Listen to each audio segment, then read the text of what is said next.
مطربين كده مش مجرد اغاني جميله واصوات حلوه، لا، في مطربين يبدوا تفاؤل وطاقه ايجابيه كده، فعشان كده ده كان اختيارنا كده في بدايه يومنا وبدايه حلقتنا. طيب هنبدا بقى الاخبار. اول خبر عن مدينه مصر الدوليه للالعاب الاولمبيه بالعاصمه الاداريه الجديده. احنا عارفين منذ ايام الرئيس السيسي زار المدينه الاولمبيه في العاصمه الاداريه الجديده، وهناك التقى بالمنتخب الاول المقيم والموجود في المدينة الأولمبية، لأنه يعني في معسكر تدريب استعدادا بقى لكأس الأمم الإفريقية اللي هتنطلق يوم 13 يناير، يعني كمان حوالي 4 أيام في الكوت ديفوار. طيب احنا طبعا المدينة الأولمبية هي نقلة كبيرة جدا في البنية التحتية الرياضية. هي بتضم طبعا، هي على مساحة 92 فدان، ده ما يعادل 386 ألف متر مربع. المساحة البنائية 33 ألف متر مربع. بتضم استاد يسع ل 90 ألف متفرج، صالة مغطاة بتسع ل 8000 متفرج، وأخرى 15 ألف، في مجمع سكواش، مجمع تنس، مجمع حمامات سباحة أولمبية، ملاعب في فروسيه وميادين رمايه، في منطقه خدمات، مستشفى طبي رياضي، فندق، مبنى احتفالات واستقبالات، صاله لذوي الاحتياجات الخاصه. طبعا يعني زي ما بنقول كده نقله كبيره. ومعايا طبعا على الهاتف برضو يدينا تفاصيل اكتر عن المدينه الاولمبيه ولقاء سياده الرئيس بالمنتخب المصري. معايا على الهاتف الناقد الرياضي استاذ طارق رضوان. استاذ طارق، اهلا بحضرتك. اهلا بيك يا فندم. اهلا بحضرتك. اهلا بيك يا فندم. نتكلم عن المدينه الاولمبيه، مدينه مصر الدوليه للالعاب الاولمبيه بالعاصمه الاداريه. ازاي هي بتمثل نقله وخطوه كبيره في البنيه التحتيه الرياضيه؟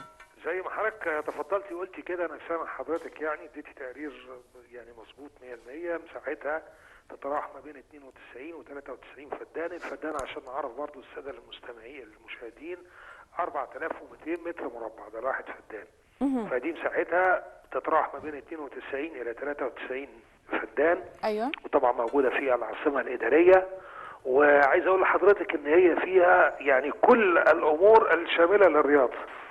يعني لو هتتكلمي حضرتك على صاله يمارس فيها الالعاب الجماعيه زي كره اليد، زي كره السله، زي كره الطائره، ففي صاله مغطاه. ايوه. وفيها مدرجات دي اللي معانا 7000. تقريبا على الشاشه حاليا.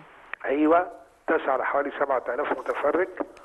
وطبعا الصاله دي على اعلى مستوى، والارضيه فيها ممتازه جدا. ممكن تستقبلي فيها كره يد، كره سله، كره طايره. احنا عندنا بطوله افريقيه لليد بعد ايام، وجاي علينا احداث كثيره يعني ممكن تقام في هذه الصاله. يعني كمان عندنا حضرتك ملعب كره قدم بتتسع مدرجاته ل 90,000 متفرج. واعتقد كده ده يبقى الملعب الاكبر في مصر، لان احنا عندنا استاد القاهره سعته الرسميه 73,000. طب سياده الوزير كان برج بيتكلم. العرب. اتفضلي يا فندم. استاذ طارق، سياده الوزير كان بيتكلم على انه الاستاد ده من الجيل الخامس. خلينا نفهم معنى الجيل الخامس.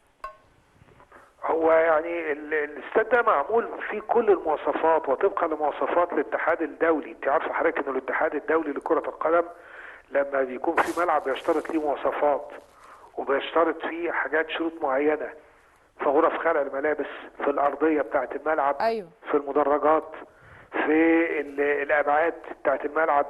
فاصبح الامور لازم تكون مواكبه للتطور الرهيب. في معظم الدول اللي انت بتلعبيها دلوقتي بقاش عندها ملاعب مطابقه للمواصفات. هم بيلعبوا الدوري بتاعهم بيلعبوا في بلدهم، لكن ما عندهمش ملعب واحد دولي.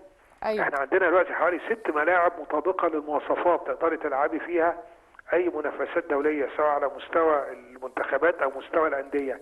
فده طبقا لاحدث المواصفات، سواء الانشائيه او سواء المواصفات الرياضيه. أيوة. اللي بيشترطها الاتحاد الدولي.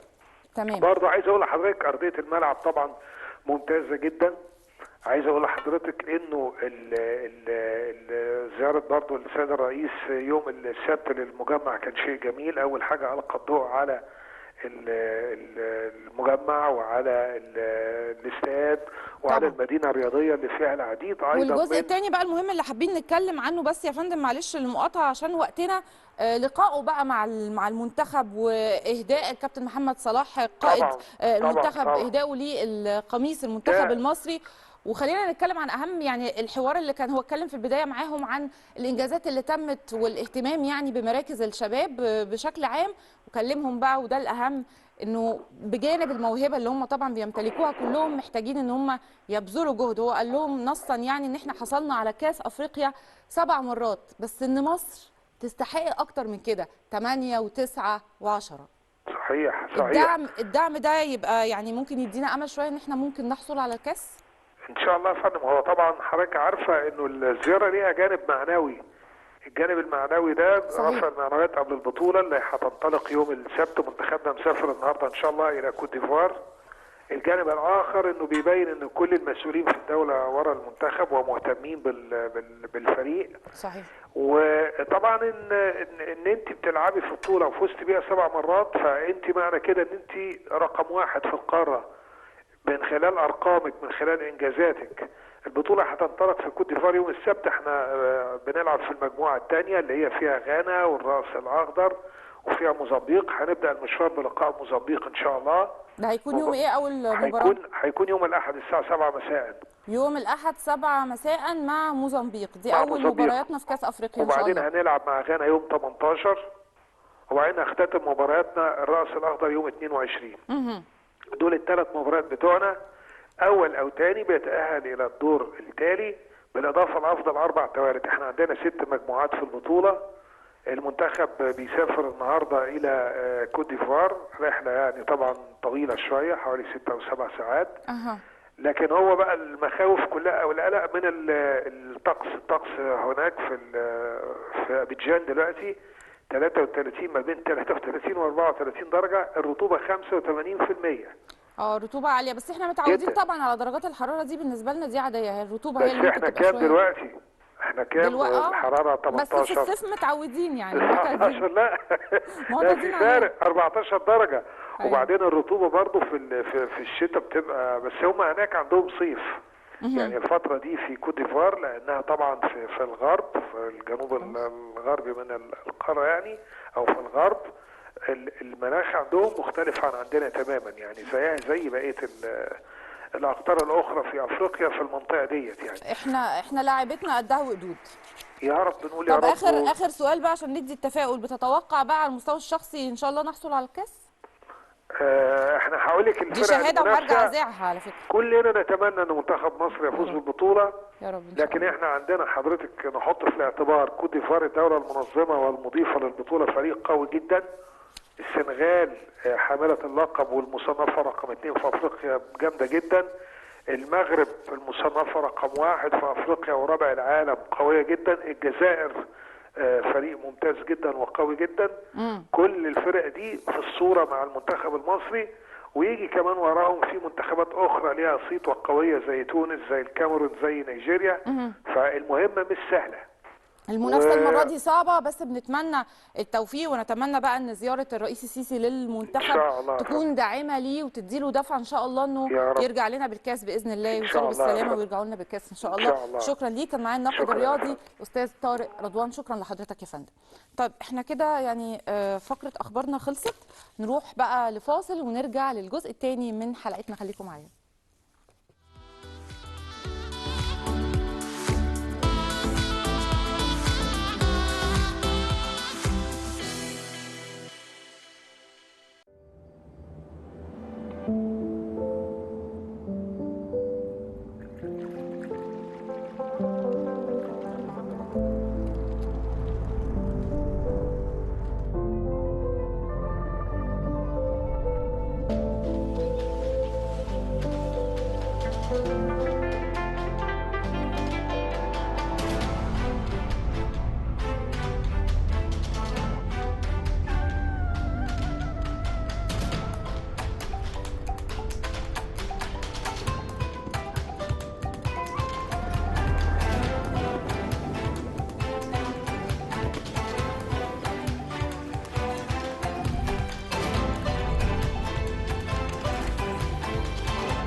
معاكم مرة تانية، وزي ما قلنا لكم بقى في الجزء الثاني بنتكلم عن محافظة من محافظات مصر،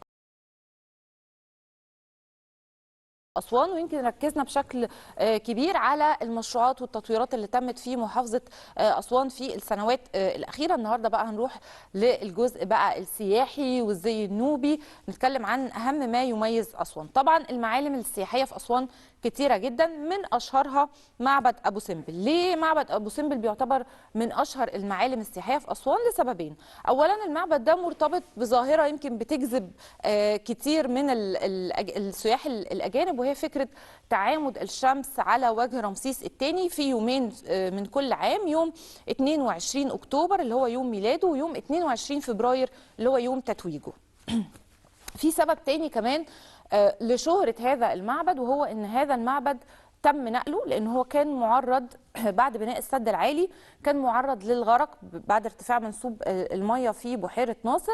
فطبعا مصر تقدمت لمنظمه اليونسكو بطلب لانقاذ هذا المعبد، بصفه طبعا ان المعبد ده مش بس بيهم المصريين لكنه بيهم العالم كله.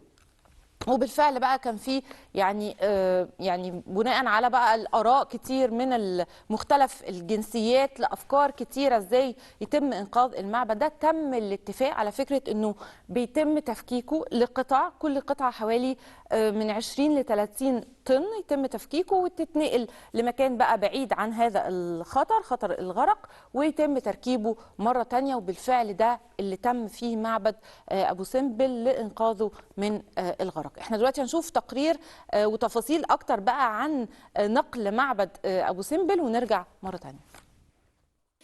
قبل بناء السد العالي تبين أن معبد أبو سمبل سيكون عرضة للغرق.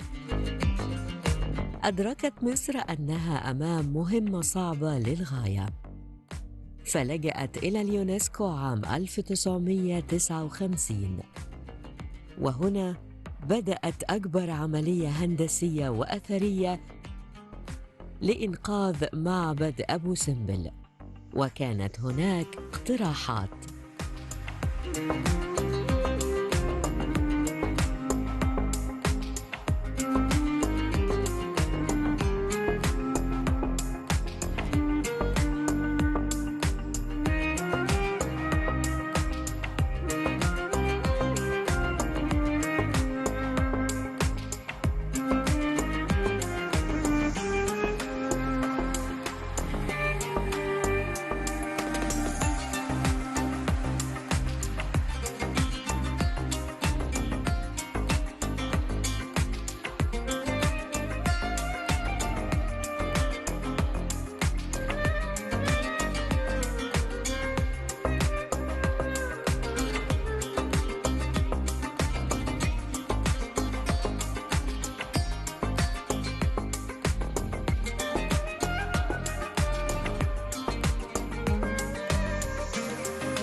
إلى أن تم اقتراح أن يتم قطع المعبد إلى مكعبات،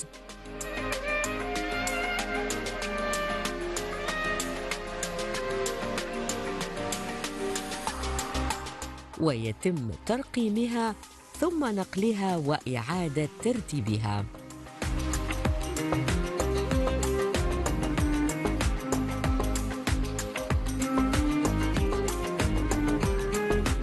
وبالفعل قام الخبراء بتقطيع الأحجار والتماثيل وإعادة تجميعها، وتمت هذه المهمة بنجاح كبير ليصبح أكبر مشاريع القرن الماضي.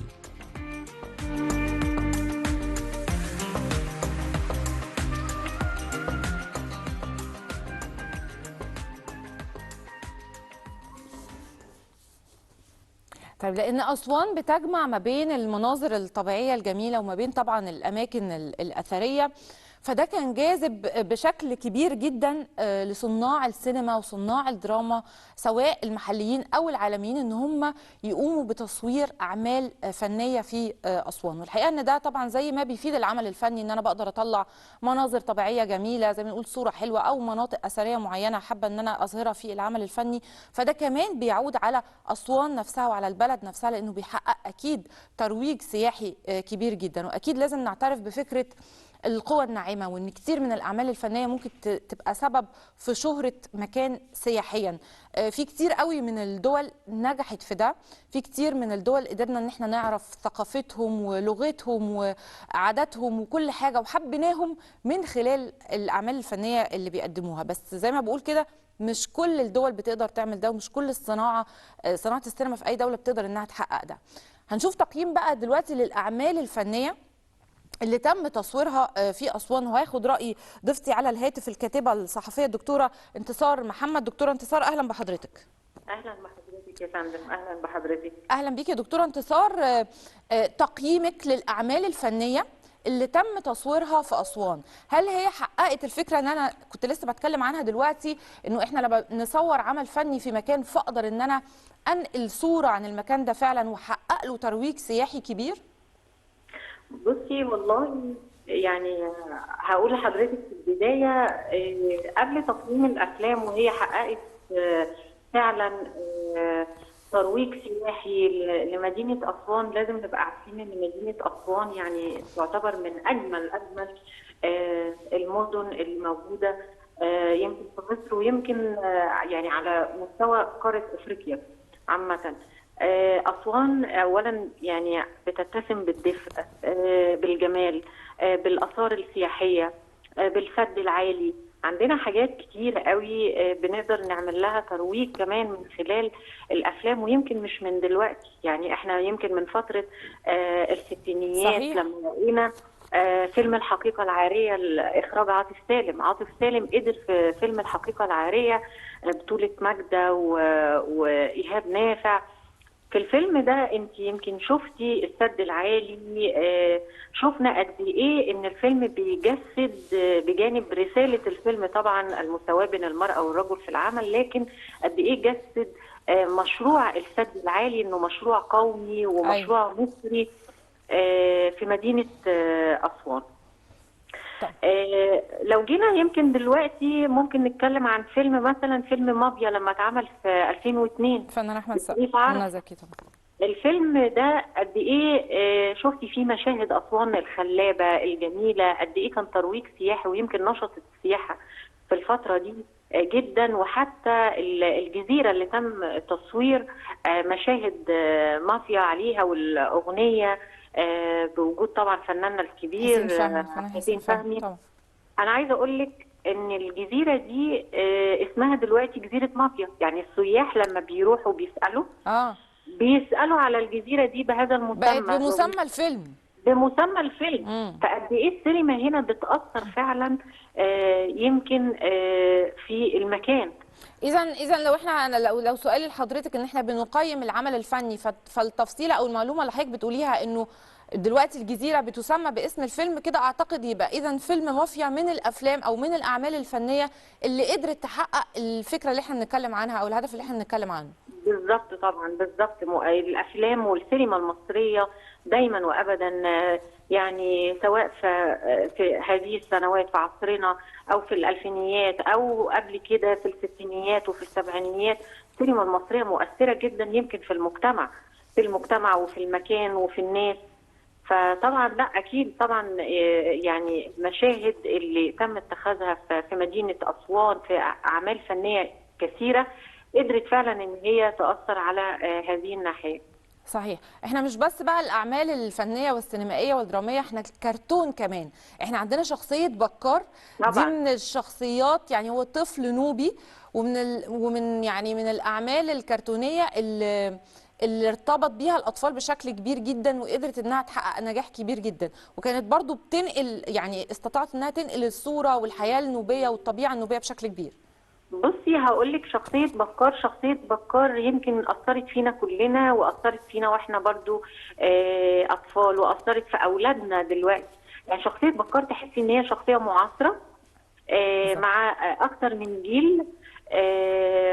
قد ايه يعني بتخلي حتى الاطفال دلوقتي قد ايه متشوقين ونفسهم انهم يروحوا لنفس القريه نفس الاماكن. وهناك برضو في اماكن سميت برضو باسم بكار. انت اي شخص اسواني دلوقتي ممكن يكون بيشتغل في السياحه، ما بتساليه اسمه يقول لك انا اسمي بكار، تلاقي الاسم أيوة. شائع. صحيح. فهو مش اسمه الحقيقي، لكن هو اخذ الاسم ده من قد ايه ان الشخصيه شخصيه يعني لاقت نجاح ولاقت جاذبيه، كلنا انجذبنا ليها وللهجه. اللهجه كمان اللهجه الاسوانيه في الكلام، طرق المعيشه، الحياه، المناظر، الالوان، أيوة. الوان البيوت. كل ده طبعا اكيد بيأثر واكيد بيعمل يمكن يعني من اهم عوامل الجذب للسياحه ايضا. صحيح. بشكرك جدا. كانت معايا الكاتبه الصحفيه الدكتوره انتصار محمد. شكرا ليك يا فندم. شكرا لحضرتك. شكرا لحضرتك. طبعا الاعمال الفنيه المصريه فعلا طول الوقت بتقدر انها تحقق ده، وزي ما اتكلمنا النهارده هو عن جزئيه اسوان، لا الحقيقه اعمال كتيره فنيه اتقدمت عن اسوان وكان ليها فعلا تاثيرات وقدرت انها تحقق فكره الترويج السياحي. ومنها كمان كانت اغنيه من فيلم انت، او طبعا فيلم انت عمري. احنا هنشوف منه دلوقتي اغنيه طبعا الفنان هاني سلامه، الفنانه نيلي كريم. هنشوف الاغنيه ونرجع مره ثانيه. مش معانا الاغنيه؟